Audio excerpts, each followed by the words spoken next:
കേരളത്തിലെ എഡ്യൂക്കേഷനും ഫാഷൻ ട്രെൻഡും തമ്മിൽ സത്യത്തിൽ വലിയ വ്യത്യാസമൊന്നുമില്ല. രണ്ടും സീസൺ അനുസരിച്ച് മാറിക്കൊണ്ടേയിരിക്കും. ഉദാഹരണത്തിന് ഞാൻ +2 കഴിഞ്ഞ സമയത്ത് അന്നൊരൊറ്റ വാക്കേ കേൾക്കാനുണ്ടായിരുന്നുള്ളൂ, എഞ്ചിനീയറിംഗ്. വീട്ടുകാരും നാട്ടുകാരും ഒക്കെ പറഞ്ഞു, മോനെ എഞ്ചിനീയറിംഗ് എടുത്തോ, ലൈഫ് സെറ്റാണ്, ഈസി ജോബ്, ലക്ഷങ്ങൾ ശമ്പളം. ഞാനും വിചാരിച്ച് പിന്നെന്താ ഒരു എഞ്ചിനീയർ ആയേക്കാം. ഒന്നും നോക്കിയാൽ അടുത്തൊരു ഡിപ്ലോമ എഞ്ചിനീയറിംഗ് 3 കൊല്ലം സപ്ലിക്ക് എഴുതി പാസ്സായി, സർട്ടിഫിക്കറ്റ് വാങ്ങി പുറത്തേക്ക് ഇറങ്ങി. ജോലി തപ്പി പുറത്തേക്ക് ഇറങ്ങിയപ്പോഴാണ് ശരിക്കുള്ള സീൻ കണ്ടത്. ഇടത്തോട്ട് നോക്കി, വലത്തോട്ട് നോക്കി, താഴേക്ക് നോക്കി, ലാസ്റ്റ് മേലേക്ക് നോക്കി, എവിടെ നോക്കിയാലും എഞ്ചിനീയർമാർ. ഒരു ഇന്റർവ്യൂവിന് പോയാൽ നമ്മളെപ്പോലെ 100 പേരാണ് ക്യൂ ചെയ്യും. എന്നിട്ട് കിട്ടുന്ന ശമ്പളം ആവട്ടെ നമ്മൾ കോളേജിൽ പഠിച്ചതിനപ്പോൾ വണ്ടിക്കൂലിക്ക് കൊടുത്ത പൈസ പോലും തികയുള്ളൂ.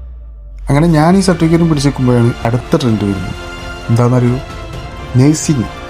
കാനഡയിലേക്ക് പോകാം, UK സെറ്റിലാവാം, മാസം ലക്ഷങ്ങൾ ശമ്പളം. അതോടുകൂടി എല്ലാവരും നേഴ്സിങ്ങിൻ്റെ പുറകെ ഓടാൻ തുടങ്ങി. ഒക്കെ കഴിഞ്ഞു. ഇപ്പോഴത്തെ പുതിയ ട്രെൻഡ് എന്താണെന്നറിയോ? Data science. എന്തൊക്കെയാണെങ്കിലും നമ്മൾ ഈ ട്രെൻഡിൻ്റെ പുറകെ ഓടുമ്പോൾ അതിൽ നമുക്ക് വല്ല താല്പര്യം ഉണ്ടോ എന്ന് നോക്കുമ്പോൾ നല്ലതായിരിക്കും.